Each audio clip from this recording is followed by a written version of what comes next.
एक गांव में राखी अपनी सौतेली माँ के साथ रहा करती थी। राखी का रंग दिखने में काला था, साथ ही साथ उसका कद छोटा होने के कारण उसकी सौतेली माँ उससे नफरत करती थी। राखी की सौतेली माँ निर्मला बहुत ही कट्टर और गुस्से वाली औरत थी। राखी के पिता एक बिजनेसमैन थे।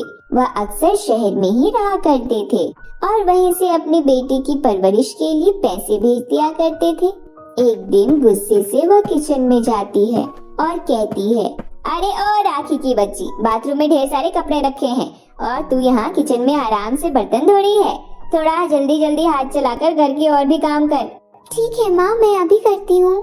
इसके बाद राखी जल्दी जल्दी बर्तन धोकर बाथरूम में कपड़े धोने चली जाती है। पूरे घर के कपड़े धोने के बाद राखी नहा धोकर थोड़ा आराम करने अपने कमरे में चली जाती है। राखी अपने बेड पर लेटी ही होती है कि तभी उसकी सौतेली माँ उसे आवाज लगाती है, अरे ओ राखी, कहाँ मर गई? जल्दी से मेरे कमरे में आ। राखी अपनी सौतेली माँ की गुस्से से भरी आवाज सुनकर जल्दी से उठ जाती है और दौड़ी दौड़ी कमरे में पहुँच जाती है। बोली माँ, आपने मुझे आवाज क्यों लगाई? हाँ, तू कहाँ चली गई थी? मैं इतनी देर से तुझे आवाज लगा रही हूँ। कुछ नहीं माँ, मैं घर के सभी काम करके थोड़ा आराम करने गई थी। हरामखोर, तुझे पूरे दिन सोने और खाने की फुर्सत कहाँ मिलती है? मेरे सर में बहुत तेज दर्द हो रहा है, आकर थोड़ा सर दबा दे। इसके बाद राखी अपनी सौतेली माँ का सर दबाने लगती है। थोड़ी देर बाद जब निर्मला सो जाती है तो राखी भी शाम के खाने की तैयारी में लग जाती है। इस तरह पूरा दिन काम करने के बाद भी राखी को अपनी सौतेली माँ की खरी खोटी सुननी पड़ती है। इसी तरह दिन निकल रहे थे। एक दिन राखी गार्डन में पानी दे रही होती है कि तभी उसकी पड़ोस की एक सहेली उसके पास आती है। हेलो राखी, आज बहुत दिन बाद नजर आ रही हो। कुछ नहीं पायल, वह आजकल स्टडीज में ही पूरा दिन निकल जाता है, इसलिए मैं बाहर खेलने नहीं आ पाती हूँ। वाह राखी, तुम्हारे माता पिता कितने अच्छे हैं, तुम्हें पूरा दिन पढ़ने लिखने का समय देते हैं और तुम्हारी हर एक जरूरत का ध्यान रखते हैं।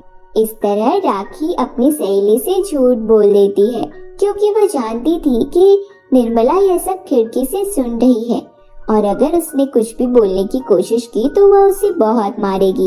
इस तरह थोड़ी देर बाद राखी की सहेली अपने घर चली जाती है। पौधों को पानी लगाने के बाद जब राखी अपने कमरे में सोने जा रही होती है तभी उसकी माँ उसे रोक लेती है। सुन काली कलमुही, तू क्या अपनी सहेली के साथ गप्पे लड़ा रही थी? तुझसे घर के कुछ काम तो होते नहीं, बस पूरे दिन इधर उधर की चुगली करवा लो। नहीं माँ, वो पायल अपने आप मुझसे मिलने आई थी, इसलिए मैं 2 मिनट खड़ी हो गई थी। ठीक है, अब जा किचन में जाकर कुछ खाना बना ले। शाम को मेरी कुछ सहेलियां आने वाली है, नाक मत कटवा देना मेरी। दिन भर की थकी हुई राखी किचन में खाना बनाने चली जाती है।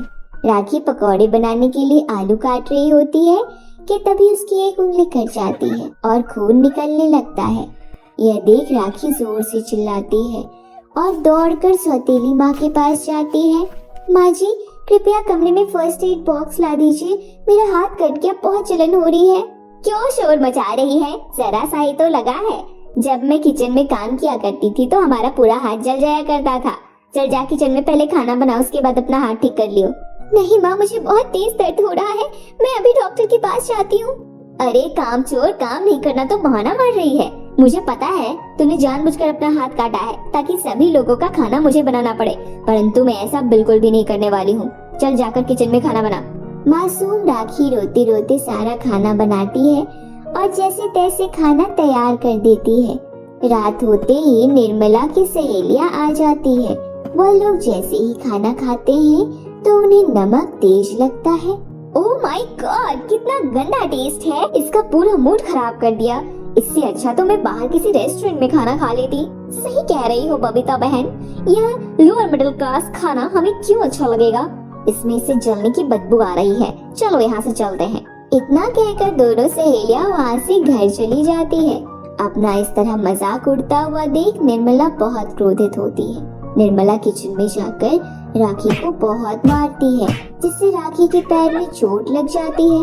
अपने ऊपर इतना अत्याचार देखकर राखी बहुत दुखी होती है और आत्महत्या करने के लिए नदी किनारे चली जाती है।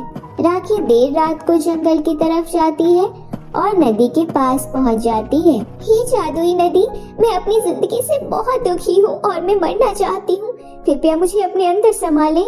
इतना कहकर राखी नदी में कूदने जा रही होती है कि तभी राखी की सगी माँ की आत्मा वहाँ प्रकट होती है। नहीं मेरी प्यारी बेटी, तुम्हें इस तरह किसी दूसरे की वजह से अपने आप को मारने का कोई हक नहीं है। क्या तुमने कभी सोचा है मेरी बात केवल तुम ही अपने पिताजी का सहारा हो। तुम्हारे मरने के बाद तुम्हारी वह सौतेली माँ लालच में आकर तुम्हारे पिताजी की सारी प्रॉपर्टी अपने नाम करवा लेगी। तुम्हारे पिताजी किसके सहारे जिएंगे? तुम बेफिक्र होकर घर वापस चली जाओ। मैं तुम्हारी सौतेली माँ को एक मौका देकर आ रही हूँ। अगर इसके बाद भी वह नहीं सुधरी तो मैं उसे कड़ी से कड़ी सजा दूंगी। यह लो, यह जादुई गुलाब तुम रख लो। इस गुलाब से तुम जो भी चीज मांगोगी वह चुटकियों में तुम्हारे सामने प्रकट हो जाएगी। इसके बाद तुम्हें कभी भी कोई मुसीबत हो, यह गुलाब से कह देना, यह तुम्हारी हर प्रकार से मदद करेगा। इतना कहकर राखी की सगी माँ वहाँ से गायब हो जाती है। हे जादुई गुलाब, कृपया मुझे जादू से मेरे कमरे में भेज दो। गुलाब ऐसा ही करता है और अपने जादू से राखी को उसके कमरे में पहुंचा देता है। उस रात राखी जादुई गुलाब की मदद से भर पेट खाना खाती है और चैन की नींद सोती है। अगली सुबह राखी जल्दी उठकर घर के सारे काम कर लेती है। राखी सुबह सुबह अपनी सौतेली माँ के कमरे में चाय देने जाती है तो वह देखती है कि उसकी सौतेली माँ तो ठंड से कांप रही है। यह देखकर राखी बहुत घबरा जाती है। क्या हुआ माँ, आप ठीक तो है ना? नहीं मेरी प्यारी बेटी, मुझे कुछ समझ नहीं आ रहा है। मेरी बॉडी इस तरह क्यों कांप रही है? मुझे लगता है मुझे हाई फीवर हुआ है। अब मैं बच नहीं पाऊंगी। नहीं माँ, आपको कुछ नहीं होगा, मैं अभी आती हूँ। इसके बाद राखी अपने कमरे में जाकर वह जादुई गुलाब ले आती है। माँ, ये जादुई गुलाब है, आप कृपया इसे एक बार सूंघ लें। इसकी खुशबू मात्र से ही आप पहले की तरह स्वस्थ हो जाएंगे। राखी की सौतेली माँ ऐसा ही करती है और उसकी खुशबू सूंघते ही वह पहले की तरह स्वस्थ हो जाती है।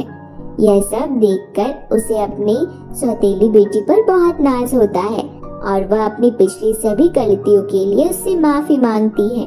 राखी भी अपनी सौतेली माँ को माफ कर देती है और उस दिन के बाद दोनों माँ बेटी उस जादुई फूल के साथ हंसी खुशी से रहने लगते हैं।